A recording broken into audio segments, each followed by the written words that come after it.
Buen día, bienvenidos a este objeto virtual de aprendizaje.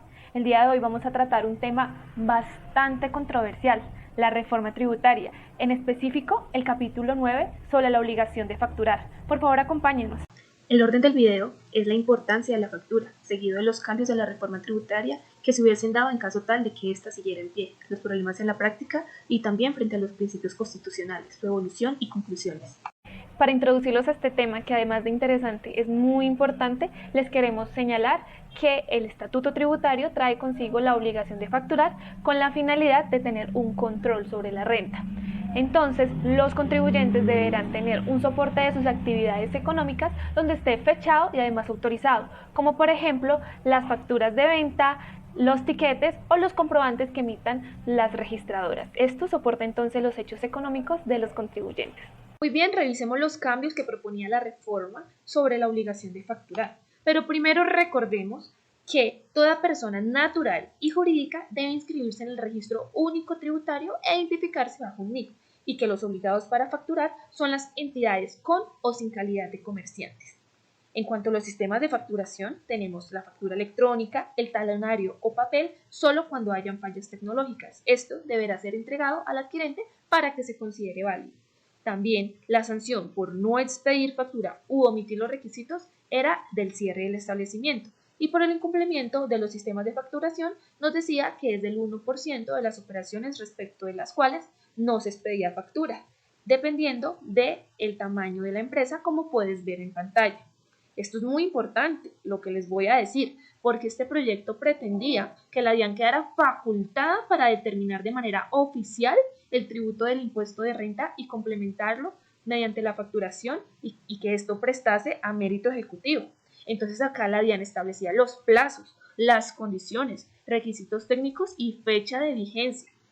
La información se obtendría de terceros, es decir, de la facturación electrónica y demás mecanismos establecidos en el estatuto tributario. Ahora, la notificación de esta factura que ellos mismos hacían se haría por medio de la página web de la DIAN y los datos que tendría el RUT.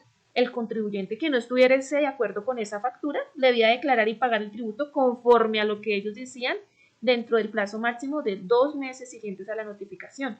Pero ahora veremos qué aplicación tendría en la práctica. Para esto entrevistamos a Camilo Acero, profesor de la Universidad Externado de Colombia y profesional en el tema. Ser tan drásticos e invasivos, no ser progresivos en la implementación de estos sistemas, puede generar dos cosas. Uno, un retroceso en la aceleración económica que tanto necesita el país en este momento.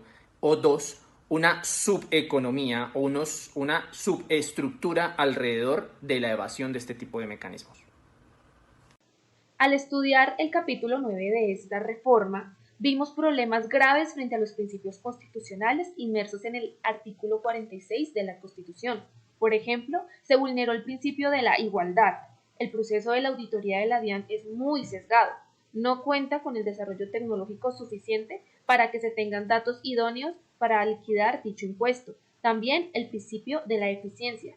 En este caso, al incluir un paso adicional de una declaración por parte de la administración, genera un desgaste. También el principio de la progresividad. No se va a tener la información plena de los hechos económicos de la actividad, pues se liquidaría un impuesto sobre una información parcializada. Además, vimos inmerso el principio de defensa y debido proceso. Si el contribuyente no se presenta en los 2 meses, de una prestaba mérito a título ejecutivo. En este caso, se abusa de la posición dominante del Estado porque el contribuyente no puede hacer parte del proceso en el caso de que no sea debidamente notificado, careciendo del elemento esencial de la aceptación por parte del deudor y, por tanto, nace imperfecto. Con la reforma se puede afirmar que el mecanismo establecido de la determinación oficial del impuesto sobre la renta y complementarios mediante la facturación vulnera gravemente a la clase menos favorecida con menor capacidad, porque se está haciendo un proceso simplificado en búsqueda de sanciones, desconociendo así el derecho a la defensa.